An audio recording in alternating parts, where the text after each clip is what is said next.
సువార్త అనే ఆధ్యాత్మిక కార్యక్రమానికి ప్రభు నామంలో మిమ్మల్ని అందరినీ ప్రేమతో ఆహ్వానిస్తున్నాం. సిస్టర్ సుల్తాన్ నవీన్ గారు చెప్తున్న వాక్యము మీ అందరికీ దీవెనకరంగా ఆశీర్వాదకరంగా ఉందని మేము ప్రార్థిస్తున్నాం. మీ యొక్క అభిప్రాయాలు సలహాలు యూట్యూబ్ లింక్ ద్వారా మాకు తెలియపరచగలరు. మీలో ఎవరికైనా ప్రార్థన అవసరం ఉన్నట్లయితే స్క్రీన్పై కనిపిస్తున్న మొబైల్ నెంబర్కి మీరు ఫోన్ చేసినట్లయితే మీ కొరకు మేము ప్రార్థన చేస్తాం. ప్రభు మిమ్మల్ని దీవించుగాక.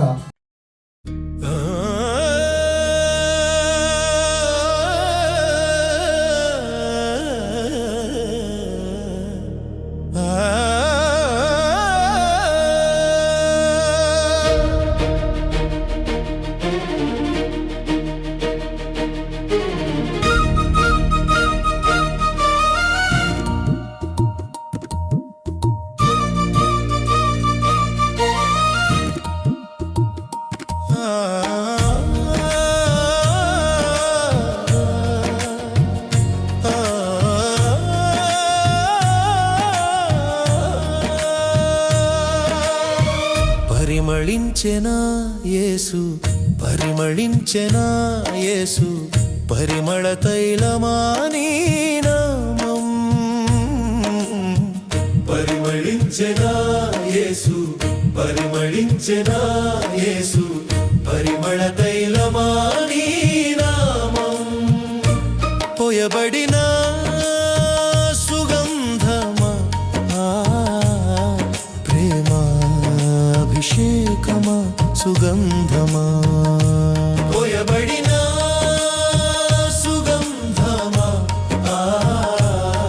ప్రేమాభిషేకమా, సుగంధమా.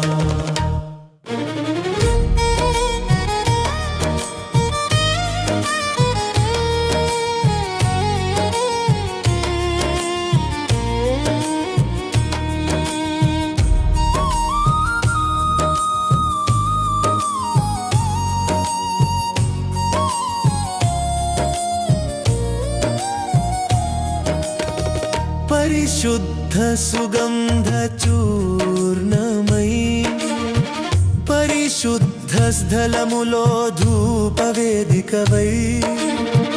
పరిశుద్ధ సుగంధ చూర్ణమై పరిశుద్ధ స్థలములో ధూపవేదికవై. నాథా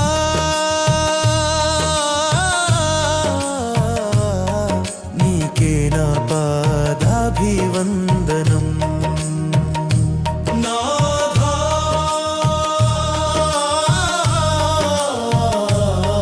నీకే నా పాదాభివందనం. పరిమళించెనా యేసు, పరిమళించెనా యేసు, పరిమళ తైలమాని నామం.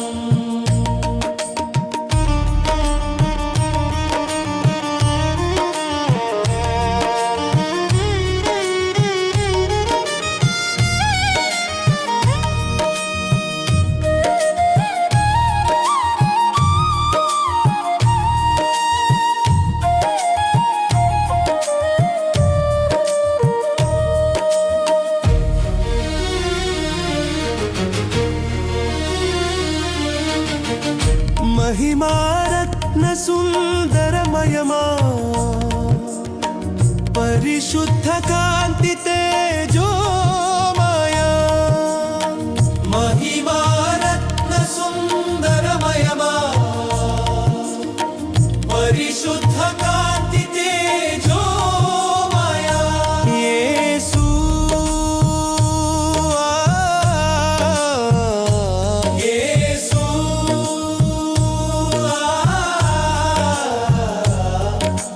ఘనపరతునో యేసు, ఘనపరతునో దేవా. పరిమళించెనా యేసు, పరిమళించెనా యేసు, పరిమళ తైలమాని నామం.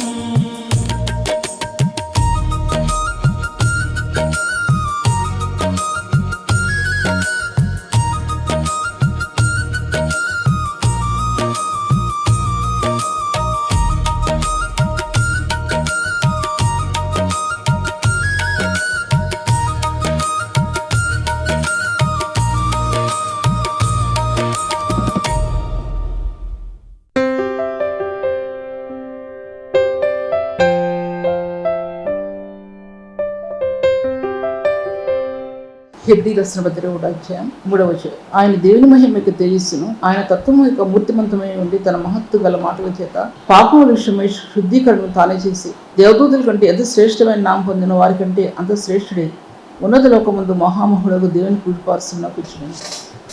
ఇంతవరకు ఒక వాక్య భాగం ధ్యానించాం. ఇప్పుడు మరో అదే వాక్య భాగాన్ని ధ్యానిస్తాం. ఏంటంటే అపొస్తలుడైన పౌలు ఆ యొక్క మహిమా స్వరూపాన్ని చూసినప్పుడు అందులో దాచబడి ఉన్నటువంటి పునరుత్థాన మహిమ యొక్క తేజోమయమైన ఆ స్థానాలు ఆ స్క్రోల్స్ ద్వారా తను చూడటం గమనించాడు. అతని చెవులు వినబడ్డ స్వరం ఏంటంటే అంధకారంలో వెలుగు ప్రకాశించిన కాక ఆయన స్వరం ఆయన చెవులకు బిగ్గరగా కూడా ప్రారంభించింది. ఎక్కడ చూసినా పాపపు బీజాలతో పాపపు కణాలతో చుట్టబడినట్టు అతని హృదయం ఎప్పుడైతే పరిశుద్ధుడైన తేజోమయుడైన ప్రభు దగ్గర ఆ యొక్క ఇనుప మొక్కలు నిలబడలేకపోయాయి, ఇనుప రాళ్ళు ఇనుప ఆయుధాలు నిలబడలేకపోయాయి, అచేతనుడైపోయాడు. సర్వలోకాన్ని సృష్టించినటువంటి మహామహుడైన దేవుడు ఆయన ఆదికాల సంభవం ముందు అతని జీవిత విధానం గొప్ప పిలుపునట్లుగా చూడగలడు. అతనిలో ఆయనలో ప్రభువులో చూచినప్పుడు వేల సంవత్సరాలు దాచిపడి ఉన్నటువంటి ఆ మహిమాయుక్తమైన వెలుగు అతని కళ్ళ ముందు బహుతేటగా ఆరంభించింది. ఆ ప్రభు యేసుక్రీస్తు ప్రభు ఆయన ప్రభు ఈ లోకానికి పంపించాడు. ఆయన దేవుని మహిమైక తేజస్సు ఆయన ఈ లోకానికి పంపించాడు. ఆయన తర్వాత ఏ ప్రభునైతే తృణీకరించాడో, ఏ ప్రభునైతే అసహించుకున్నాడో అతని పొరలుకున్న పొరలు కాలిపోయి పొరలు కమ్మిపోయినాయి. తర్వాత ఆ పొరలన్నీ కూడా తీసివేయబడ్డాయి. తర్వాత చూసినట్లయితే కనుక అందులో విమోచన మార్గం అంటే సర్వప్రపంచానికి కేంద్రమైనటువంటి విమోచన మార్గం అనేది మానవుల పాప పరిహారార్థ బలిగా యేసుక్రీస్తు ప్రభువారు ఈ లోకంలో ఎలా మరణానికి అప్పగించబడతాడో అనే సత్యం మొట్టమొదట ఆయన విమోచన మార్గంలో నిలబడినటువంటి ప్రభు. ఆయన విమోచన మార్గం భూలోకాన్ని తెరవబడింది అన్నమాట. ఎప్పుడైతే మహిమా మార్గం భూలోకానికి తెరవబడిందో అందులో విమోచన మార్గం ఉంది. ఆ విమోచన మార్గం ఎవరంటే యేసుక్రీస్తు ప్రభువారు. యేసుక్రీస్తు ప్రభువును కనుగొన్న వ్యక్తి విమోచన మార్గం గుండా మహిమా స్వరూపైన క్రీస్తును కనుగొంటారు. ఆ మహిమా స్వరూపాన్ని కనుగొనడం లేకపోతే ఆత్మలో ఆ వ్యక్తి పరిశుద్ధుడు కానేరడు, పరిపూర్ణుడు కానేరడు. రక్తంలో శుద్ధి చేయబడిన హృదయానికి ఆ వ్యక్తికి అందేటటువంటి మహిమాయుక్తమైన స్థానాలు చాలా ఉన్నతమైనవిగా దేవుడు చూపిస్తూ వచ్చాడు అనమాట అర్థం. తర్వాత ఆ విమోచన మార్గం అనేది ఈ యుగాల నుంచి కూడా ఈ భూలోకంలో దాచిపెట్టబడింది. యుగాల్లో భూత భవిష్యత్ వర్తమాన కాలాల్లో ఉన్నటువంటి ఆ ప్రభు ఆయన ఎలిషడాయి దేవుడుగాను ఆయన దావీదు ప్రవచించినటువంటి ఆ ప్రవచనం ఆయన 22 కీర్తనలో రాయబడినటువంటి రీతిగా ఎలోయి ఎలోయి నా లాభా సమక్తాని ఆయన మాటకు నా దేవా నన్ను ఎందుకు చేయుర్చితి అని అర్థం. ఎలోహి దేవుడు ఆయన ఆది అంతం లేనటువంటి ప్రభు ఆయన యుగాల్లో ఆయన సింహాసనం దాచిపెట్టబడి ఉంది. అది కలవరి సింహాసనం. ఆ కలవరి సింహాసనాన్ని చూడగలిగితేనే మహిమా స్వరూపిని చూడగలుగుతారు, లేకపోతే చూడగలిగిన విషయాన్ని నేను మీతో మాట్లాడుతుంటున్నాను. పరిశుద్ధమైన కాంతి భూమి మీద విస్తరించడం ఆరంభించింది. ఆ డివైన్ లైట్ అనేది ఏంటంటే అది ఈ చీకటి లోకంలో ఎలా ప్రకాశించిందో అలాగే డివైన్ లైట్ అనేది పరిశుద్ధుల హృదయాల్లో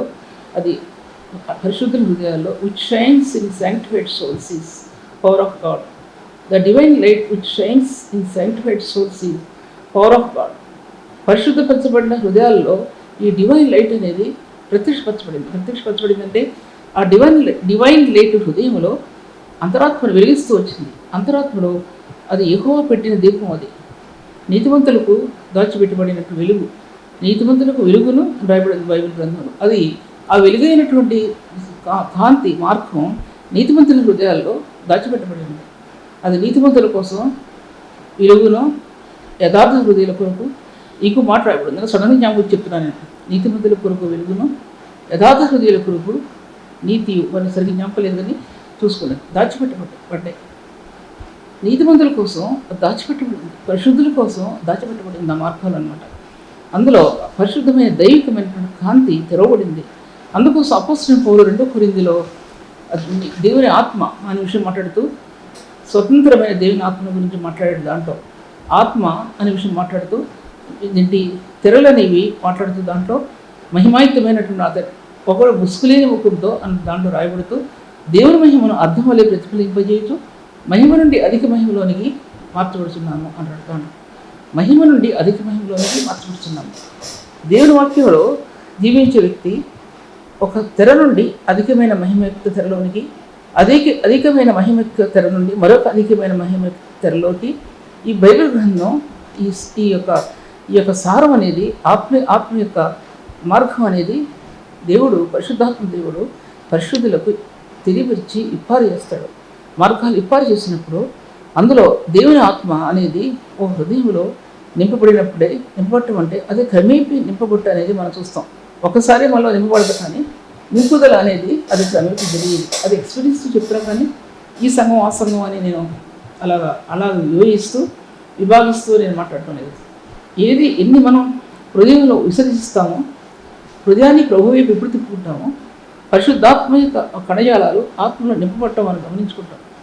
ఎన్నో తెరల చేత కట్టబడిన బైబిల్ గ్రంథం అది ఇప్పబడాలంటే పరిశుద్ధాత్ముడు ఆ తెరలు ఇప్పాల ఆత్మలో, మన హృదయంలో ఆత్మలో ప్రవేశించి పరిశుద్ధాత్మ తెరల్లోకి, దేవుని యొక్క ఆత్మిక తెరల్లోనికి పరిశుద్ధాత్మ దేవుడు మనల్ని తీసుకువెళ్తాడు. ఆ కాంతి దాంట్లో కనపడుతుంది, మహిమాయుక్తమైన కాంతి అందులో ప్రకాశించినప్పుడు నీ హృదయం దర్శనంలో, ఆత్మిక దర్శనంలో చాలా ఉన్నతమైన స్థాయిలో ఉండి దేవుని వాక్యాన్ని తేటగా బయలుపరుస్తాడు ఆ వ్యక్తులు. అది అద్దములే ఉసుగులే ముఖంతో అద్దములే ప్రతిఫలింప చేయొచ్చు. దైవత్వాన్ని మనలో ఉన్న దైవత్వం అనేది దైవిక స్వరూపమైనటువంటి క్రీస్తు అనే దైవత్వాన్ని గురించి 1 పేతురు 1వ అధ్యాయంలో రాయబడిన దాంట్లో పేతురు రాసిన 2వ పత్రిక దాన్ని చూడండి, 3వ వచనం. ఆయన దైవశక్తి జీవమునకును భక్తికి కావలసిన వాటన్నింటినీ మనకు దయచేసినందున దేవుని గురించినట్టు మన ప్రభువు యేసుని గురించినట్టు అనుజ్ఞానం వలన మీకు కృపయో సమాధానమును విస్తరించదు కాక. పై వాక్య భావంలో చూసినట్లయితే తన మహిమను బట్టి, గుణాశ్రయమును బట్టి మనల్ని పిలిచిన వారి మూలంగా, తన మహిమను బట్టి మరో చోట దైవత్వం అనే మాట ఉపయోగించాడు. దీంట్లోనే కొంచెం కింద భాగంలోనే 4వ వచనంలో ఆఖరి భాగంలో ఈ వాగ్దానముల మూలంగా మీరు తప్పించుకొని దైవ స్వభావనందు పాలువారగినట్లు వాటిని అనుగ్రహించి. దైవ స్వభావంలో ఒక వ్యక్తి దైవ స్వభావంలో పాలువారు అవడం అనేది అంత ప్రాముఖ్యమైనది. దేవుని వాగ్దానం మూలంగా తప్ప, దేవుని వాక్యం వల్ల తప్ప ఒక వ్యక్తి దైవత్వంలో వేరుపారడం అనేది సాధ్యపరచబడదు. దైవత్వం అనేది యేసుక్రీస్తు ప్రభువును మనకు అనుగ్రహించబడిన ఆ కల్వరి యాగంలో దైవిక మార్గం జ్ఞానము, పరిశుద్ధత, నీతి, విమోచన ఎలా ఉందో అలాగే ఈ దైవికమైన మార్గం విమోచనలో దాచిపెట్టబడి ఉందనే సత్యం పరిశుద్ధులు గ్రహించుకోవాల్సిందే. ఈ దైవత్వం హృదయంలో లేకపోతే ఆ వ్యక్తి దేవుని వాక్యంలో పరిపూర్ణుడు కాలేరు సరికదా, ఎంట్రన్స్ కూడా దొరకదు, ఎంటర్ అవడానికి కూడా మార్గం దొరకదనే విషయాన్ని నేను మీతో అటువంటిది ఈ దైవత్వం అనేది ఈ లోకం చూడండి, ఈ పాపాత్ములు చూడండి, పరిశుద్ధులు చూసేది ఈ దైవత్వం అనేది. పరిశుద్ధుల్లో శ్రీరమణం ఏర్పరచుకుంది దైవత్వం అనేది. ఈ దైవత్వంలో మహిమ ప్రజనిలుతుంది. దైవత్వం యొక్క మహిమ అన్నాడు 2 కొరింథీయులకు రాసిన దైవత్వం యొక్క మహిమ. అలా ఉన్నప్పుడు అద్దంలో ప్రతిఫలింప చేయొచ్చు. ఒక అద్దంలో చూసుకున్నప్పుడు ఎలా ముఖం చూసుకోగలము, అలాగే దైవత్వం యొక్క తెర అద్దంలో ఎలా చూసుకుంటాం, అలాగే తెరలుగా పరిశుద్ధాత్మ దేవుని నుండి నీ ఆత్మ పరిపూర్ణమైన స్థాయికి నిలబడి ఉంటుందో గమనించుకుంటాం. అది గమనించుకోకపోతే సేవా జీవితం నిరర్ధకమవుతుంది. పరిశుద్ధమైన సేవా జీవితాన్ని ఎవరు కట్టడానికి సాధ్యపరచబడదు. మాటలతో చెప్పవచ్చు కానీ, కబుర్లతో చెప్పవచ్చు కానీ, ఆత్మలో ఆ స్థానాలు, పరిశుద్ధ స్థానాలు హృదయం లేకుండా ఏ వాక్యం బోధించినా అది నిరర్ధకమవుతుందనే విషయాన్ని నేను మీతో మాట్లాడుతున్నాను. తెరలుగా ఆత్మను విమరించబడటం అనేది అది దైవత్వం యొక్క మహిమలోనే సాధ్యమవుతుంది. ఎందుకంటే దైవత్వం అనేది ఒక హృదయంలో దైవిక స్వరూపు చేత కట్టబడింది. ఆ హృదయంలో ఆ దైవత్వం దైవికమైనటువంటి గుణగణాల చేత కట్టబడింది. ఆ యొక్క స్థానాలు దేవుడు మోషేకు ఆజ్ఞాపించినటువంటి దైవత్వం యొక్క గుణగణాలు ఎన్నో చోట్ల రాయబడిన దైవత్వం యొక్క గుణగణాలు అవి భూమి మీద ప్రజలుండే వెలుగునందు మహిమాయుక్తమైన గుణగణాలు భూమి మీద ప్రజలుండే. ఇటు జ్ఞానయుక్తమైన కణాలు భూమి మీద ఎలా ప్రజలులేయో ఆత్మ సంబంధమైన దైవికమైనటువంటి గుణగణాలు భూమి మీద ప్రజలే. ఆఖరి కాలంలో ప్రభు ఇచ్చినప్పుడు ఇవన్నీ కూడా తీసుకెళ్ళిపోతారు. ఆ కృప తొలగించబడుతుంది. మానవునికి ఇచ్చిన కృప తొలగించబడుతుందండి. ప్రభు వచ్చే టైంలో కృపాయుగం అంతరించిపోతుంది. ఆయన వచ్చేది అగ్ని స్వరూపిగా, అగ్ని వంటి నాలుగులతో ప్రభు తీక్షమైనటువంటి కళ్ళతో వస్తాడు. ప్రభు గురిగా వచ్చాడు, రేపు పొట్టేగా వస్తాడు. పరిశీలన అది దైవత్వంలో కుమ్మరించబడిన గుణగణాలు నేటి ప్రపంచ లోకంలో ఈ ఇమిడిపోయి ఉన్నాయి. అక్కడక్కడ పరిశుద్ధులు జీవజ్యోతుల వలె ప్రకాశిస్తున్నారు. అక్కడక్కడ క్రైస్తవులు అనబడిన వారు జీవజ్యోతుల వలె ప్రకాశించేవారు లేకపోలేదు. ఇతర దేశాల్లో పరిశుద్ధిని అనుసరించి నడుచుకునేవారు ఒక ప్రకాశించే నక్షత్రంలాగా ఉన్నారని కూడా సంగతి మర్చిపోవద్దు. అటువంటి వారు నిలబడ్డారండి లోకంలో, ప్రపంచ దేశాల్లో నిలబడ్డారండి. లేకపోతే ప్రపంచం ఎప్పుడు అంతమైపోయేది. దేవుని బిడ్డలు పరిశుద్ధ స్తంభాన్ని ఆకట్టుకొని ఆ స్తంభం మీద ఆధారపడి పరిశుద్ధ గీతాలు ఆలాపిస్తూ జయధ్వనులు ఆలాపిస్తూ నేటి పరిశుద్ధులు ఈ ప్రపంచం నాశనం చేయబడకుండా నిలబడి ఉన్నారనే సంగతి ఎంతమంది తెలిసిన విషయాన్ని ఒకసారి ఆలోచించుకోండి.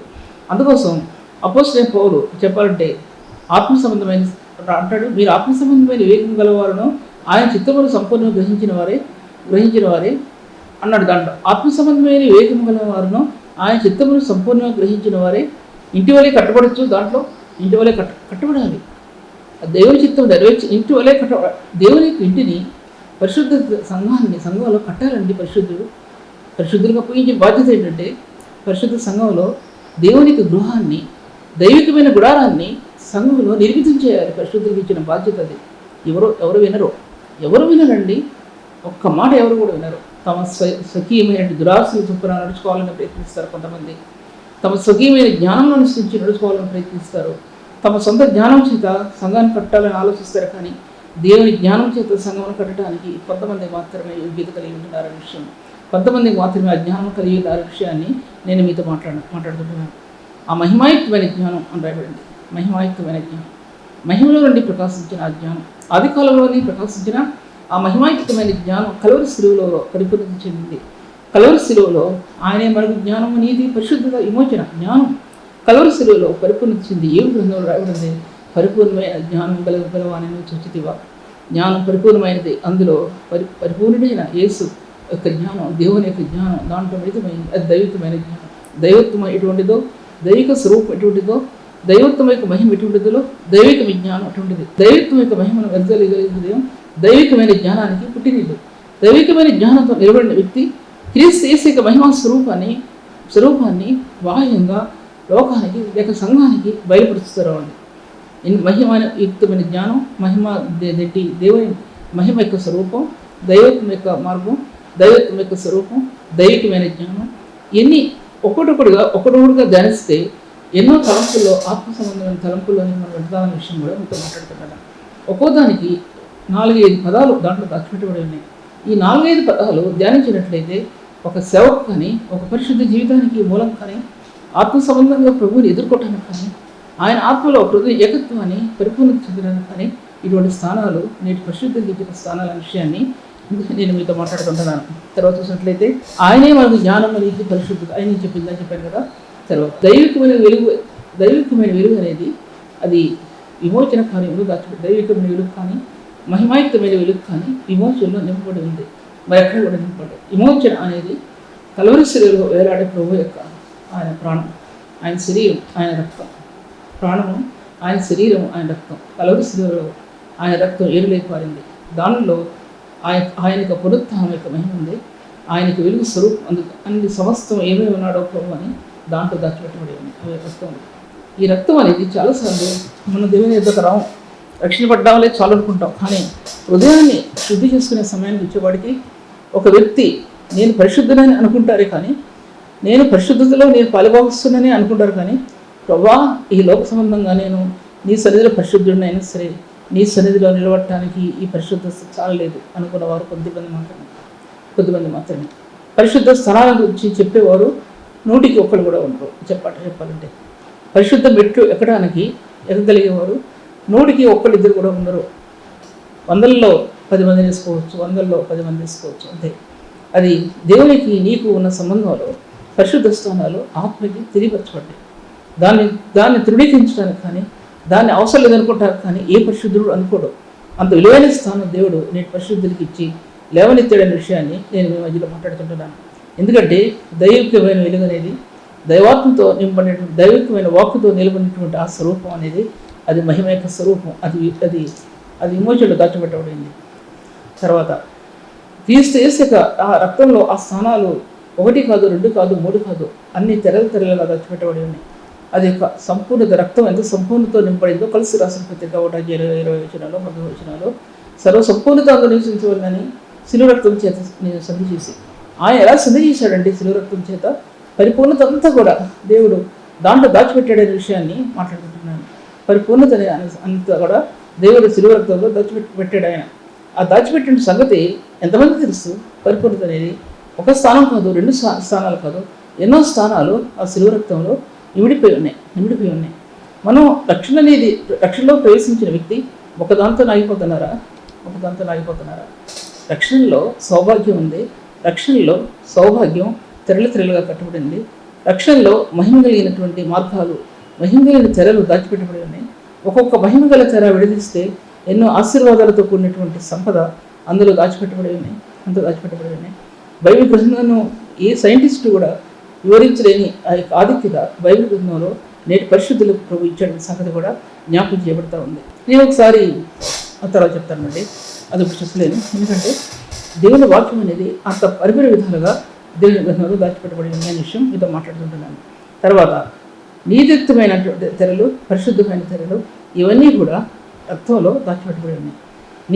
దేవుని నీతి అనేది క్రీస్తు రక్తంలోనే ఉంది.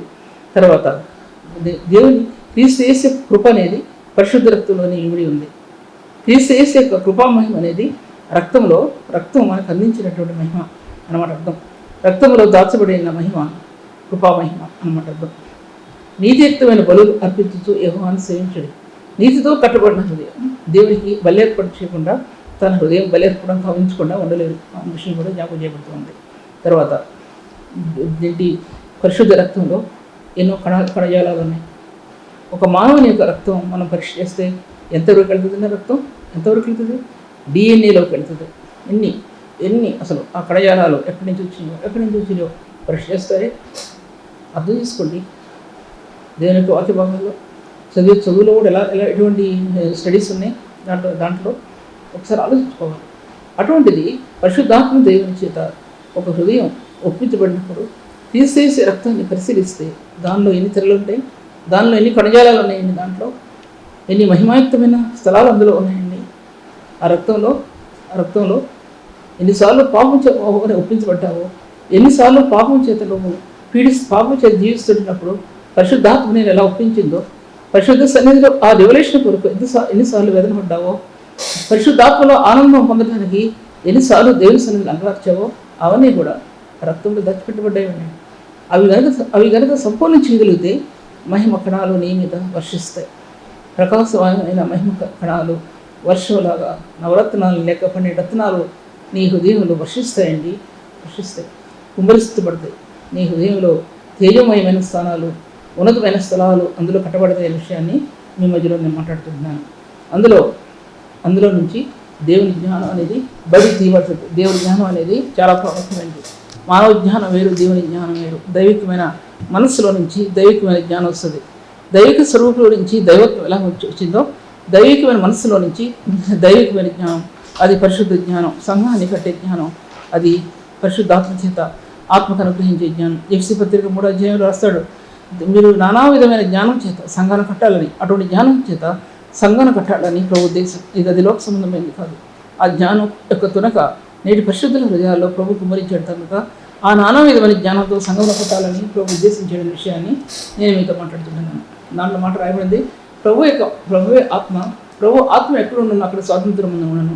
మనమందరం ఉసుకులేని ముఖంతో దేవుని మహిమను అర్థమాలే ప్రతిఫలింపు చేస్తూ మహిమ నుండి అధిక మహిమలోనికి ఆ పోలిక కానీ మహిమ నుండి ప్రభు యొక్క మహిమను అర్థమాలే ప్రతిఫలింపు చేస్తూ ఆ పోలిక మార్చబడుతున్నాను. దేవుడి ప్రభువే ఆత్మ ఎక్కడుందో అక్కడ స్వాతంత్రం ఉంది. అప్పుడు మోషే ముఖం మీద ముసుగు వస్తున్నాడు, కానీ ఇప్పుడు ఆ ముసుగులేని ముఖంతో, ముసుగు అవసరం లేదు, ప్రభువు మహిమను చుట్టానికి అద్దంలాగా ప్రతిఫలింపు చేయగలిగే నేటి శక్తి నేటి పరిశుద్ధులకు ప్రభువును అనుగ్రహించాడండి. బహుతేటగా దేవుని మహిమ యొక్క స్వరూపం నీ ఆత్మలో ముద్రితం అవడం చూస్తాం.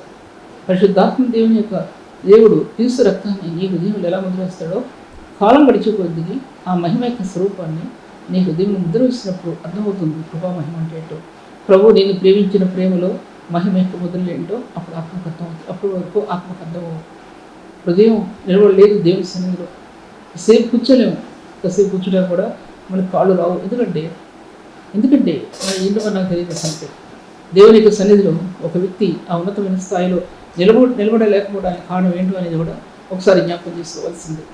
తర్వాత చూసినట్లయితే దీంట్లో ఎంతో విలువైనటువంటి ప్రత్యక్షత ఆత్మ పొందగలగటం మనం చూస్తాం. ఇవన్నీ కూడా ఒక వ్యక్తిలో, ఒక సంఘంలో కానీ ఒక వ్యక్తిలో కానీ రూపాంతర మార్గాలు. అవన్నీ కూడా రూపాంతర మార్గాలు. ఆదికాండం వెలుగు భూమి మీద ఎటువంటి రూపాంతర మార్గాల్లో ప్రవేశించిందంటే, అలాగే దైవత్మిక మహిమ పరిశుద్ధుల్లో రూపాంతర మార్గాలు తెచ్చింది అన్నమాట. ఆదికాండంలో వెలుగు బయలుపరిచినప్పుడు ఎన్ని రూపాంతర అనుభవాలు అందులో దాచిపెట్టబడి ఉన్నాయంటే, మహిమాయుక్తమైన వెలుగు, దైవికమైన వెలుగు, ఆత్మ సంబంధమైన వెలుగు, లేకపోతే మహిమాయుక్త, ఇలాగ ఎన్ని చెప్పానంటే ఆ నోటి కంటది కూడా వచ్చేసేయని చెప్పి ఎలా దాచిపెట్టే రూపాంతర అనుభవం అంటే ఒక్కడి బయలుదేరినప్పుడు అనేక చోట్ల అది రూపాంతరం చెందుతుంది. ఆ మహిమ అక్కడి నుంచి బయలుదేరినప్పుడు, ఆ వెలుగు బయలుదేరినప్పుడు అనేక విషయాల్లో అది రూపాంతరం చెందుతుంది. రూపాంతరం చెందంటే పరిపరి విధాలైన జ్ఞానంతో, శక్తితో, మహిమతో ఆత్మలో రూపాంతరం చెందడం అనేది అది ఆ వెలుగుకి, ఆ మహిమకు ప్రధానమైనది, మనకు ప్రధానమైన సత్యం. అలాగే దేవుని యొక్క దేవుని ఆత్మతో నిండిన వ్యక్తి ఆత్మలో దాచిపడిన కణజాలాలు రూపాంతరం చెందడం అనేది అంత ప్రాముఖ్యమైన రూపాంతరం చెందుతుంది. ఎన్నో సత్యాలకి ఆత్మ రూపాంతరం చెందడం అనేది మనం గ్రహించగలుగుతాం విషయాన్ని నేను మీతో మాట్లాడుతున్నాను. చూసినట్టయితే కనుక తర్వాత దీంట్లో ఒక విలువైన ప్రత్యక్షత అంటాడు అపోస్తలుడైన పౌలు ఎఫెసీ సంఘానికి రాస్తూ, దేవుని నానా విధమైన జ్ఞానంతో దేవుని జ్ఞానంతో సంఘాన్ని కట్టాలి. ఆ జ్ఞానంతో కావాలని సంఘాన్ని కట్టాలి. లౌకికమైన జ్ఞానం అనుసరించగా దేవుని గ్రహించి సత్యంతోనూ యథార్థతతో నడుచుకోవాలని అంటాడు. దాంట్లో లౌకికమైన జ్ఞానం కానీ, ఈ లోక సంబంధమైన జ్ఞానం కానీ, మనిషి ఆత్మ సంబంధమైన జ్ఞానాన్ని చెరిపివేసే జ్ఞానం కానీ, తర్వాత లౌకికమైన పద్ధతులు కానీ, దేవుని యొక్క సత్యాన్ని విరోధంగా నిలవనటువంటి కార్యక్రమాలు కానీ, దేవుని యొక్క ఆత్మకి వ్యతిరేకంగా పనిచేసే శక్తులు కానీ, వీటితో సంఘాన్ని కట్టడానికి ఒక పరిశుద్ధుడు అనుమతించడం ఒక కాపరి అనుమతించడు. అటువంటి వాటిని సత్యం కోసం నిలవగలుగుతారు. దానిలో అటువంటి వాటితో దేవుని సంఘాన్ని కట్టడానికి సాధ్యపరచకూడదు. దేవుడు అనుగ్రహించి పరిశుద్ధతను, నీతితోనూ దేవుని సంఘాన్ని కట్టాలని ప్రభు యొక్క ఉద్దేశం ఏమిటనే విషయాన్ని నేను మీతో మాట్లాడుతున్నాను. తర్వాత ప్రపంచాలు ఎలా నిర్మించాడు అనే విషయం మళ్ళీ సబ్జెక్టులో నేను మాట్లాడుతున్నాను. ఇప్పుడు నేను మాట్లాడలేను. ఆయన మహిమక తేజస్సు, ఆ మహిమక తేజస్సు యుగాల్లో ప్రకాశించిందండి. సూర్యునికి ముందు, చంద్రునికి ముందు, నక్షత్రాలకు ముందు, తర్వాత వీటన్నిటికి ముందు ఒక మహిమాయుక్తమైన వెలుగు భూమి మీద యుగాల్లో ప్రకాశించిందండి. మొట్టమొదటిగా ప్రకాశించింది ఆయన. నేనే అన్నాడు ప్రభు.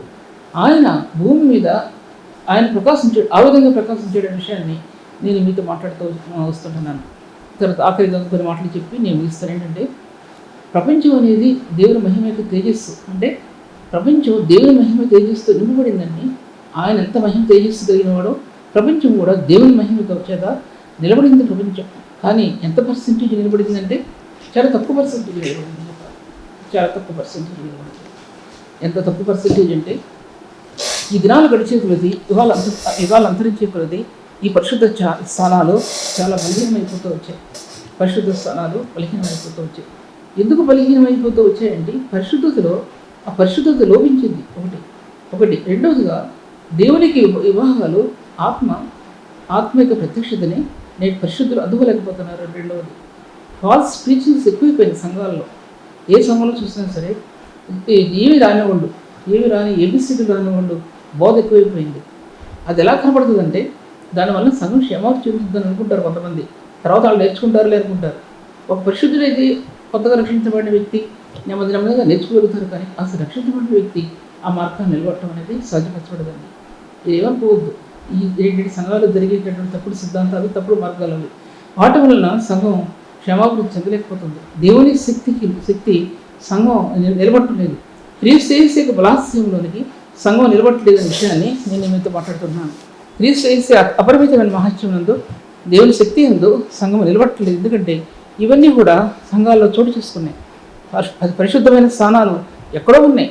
వాళ్ళు ఎక్కడ పైకి రావడానికి వీల్లేదు. వాళ్ళ పక్కలు ఎక్కడ కూడా కనబడటానికి వీల్లేదు. ఎందుకంటే అపరిశుద్ధమైనటువంటి ఎన్నో సంఘాలు ఏర్పాటు చేస్తున్నప్పుడు ఆ స్థానాలకి ప్రాముఖ్యత ఇస్తారు. కానీ వారు నీతిని గురించి, పరిశుద్ధత గురించి స్థానాలు బయట తీసుకురావడానికి ఇష్టపడరు. అలా ఎన్నో సంఘాలు జరుగుతున్నాయి ఆ విషయాలన్నీ కూడా. అది మీతో మాట్లాడుతున్నాను. తర్వాత ఆయన ప్రపంచాన్ని నిర్మించాడు, ఎన్నో ప్రపంచాన్ని నిర్మించాడండి. నువ్వు పాత ప్రపంచం, ఆ పాత ప్రపంచంలో మరి ఏముందో నాకు తెలియదు, చదివాను, కానీ దానిలో సూర్యుడు చంద్రుడు అక్కర్లేదేమో, ఆ పాత ప్రపంచంలో అక్కర్లేదేమో. ఆ విషయాలు ముందు భాగాలు మాట్లాడతాను, ముందు మెసేజ్లో విషయాలన్నీ మాట్లాడతాను. ప్రభు ఈ వాక్యాన్ని దీవించిన ప్రార్థన చేస్తాను. దేవానికి వందనములు తండ్రి, దయగలిగిన ప్రభువానికి వందనములు. గొప్ప దేవుడు ప్రభు, నమ్మకమైన దేవుడు తండ్రి, నీకు వందనములు. ఆశ్చర్యకరమైన నీ ఉన్నతమైన స్థాయి కొరకు ప్రభువానికి వందనములు తండ్రి. నీ మహిమ ప్రభావం ముందు ఎవరు నిలబడగలరు ప్రభు, ఎవరు నిలబడలేరు. నీ జీవం యొక్క ఉనికిని గ్రహించడానికి, నీ శక్తి యొక్క అపరిమితమైన మహత్యాన్ని గ్రహించగలటానికి ప్రభు ఏ మానవునికి సరిపోతుంది, ఏ పరిశుద్ధునికి సరిపోతుంది ప్రభు. దేవా, నీ ముందు నిలబడలేనట్టు వారం మేము తండ్రి, నిలబడ్డకు యోగ్యత లేని వారం ప్రభు. నీ పరిశుద్ధమైన సాన్నిధ్యంలో తండ్రి మీరు నిలబెట్టి మీ ఆశీర్వాదానికి, మీ కృపకి మమ్మల్ని పాత్రలుగా చేసి తండ్రి మీరు నడిపించండి తండ్రి. పరిశుద్ధాత్మని ఆనందంతో మా హృదయాలు నెమ్మది పొందడానికి సహాయం తెచ్చేయండి ప్రభు. మీ ఘనమైన నామం అత్యధికమైన రీతిగా హెచ్చించబడటానికి సహాయం చేయండి ప్రభు. నీ గొప్ప ఉద్దేశాన్ని నెరవేర్చండి ప్రభు. దేవా, నా దేవా, మీరే మహిమ చెందమని సహాయం చేయమని ప్రభు ప్రార్థన అంగీకరించమని తండ్రి. అనేకులకు నాకు దీవెనకరంగా చేయమని యేసు నామములో స్తుతించి వేడుకుంటున్నాను తండ్రి.